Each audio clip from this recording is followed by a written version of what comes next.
আসসালামু আলাইকুম আরহামতুল্লাহ।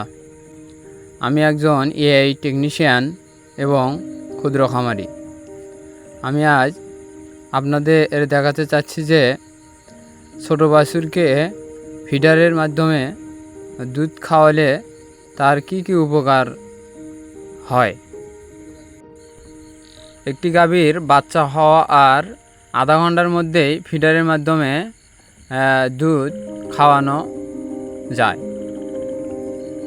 2 নাম্বার হচ্ছে এই বাছুরটির মা বা গাভীটি 40 থেকে 45 দিনের মধ্যেই আবার হিটে আসে এবং গাভীটি গাভ হলে গাভ হওয়ার পর অনেক ক্ষেত্রে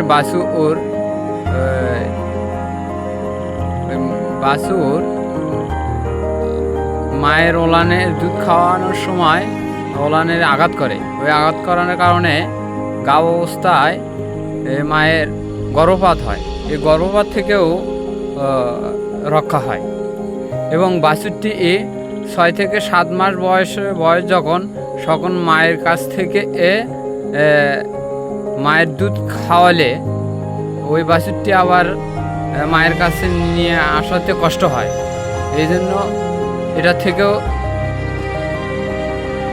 লাভ হয় এবং ফিডারের মাধ্যমে দুধ খাওয়ালে বাছুরের ওজন অনুযায়ী দুধ খাওয়ানো যায়। এতে বাছুরের গ্রোথ তাড়াতাড়ি বৃদ্ধি পায়।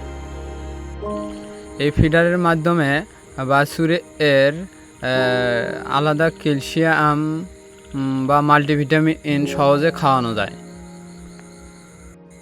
বাংলাদেশে অথবা বিশ্বে বড় বড় খামারে লক্ষ্য করা যায় তারা গাভীতে বাছুরদের ওলানে দুধ খাওয়ায় না, তাদের বাটে বা ফিডারের মাধ্যমে দুধ খাওয়ায়। এতে উপকার অনেক আছে। তাই আমি সবার খামারিদেরকে বলতেছি তারা সবাই যেন এই বাটের মাধ্যমে বা ফিডারের মাধ্যমে বাছুরকে দুধ খাওয়ায়। আজ এই পর্যন্ত। আল্লাহ হাফেজ।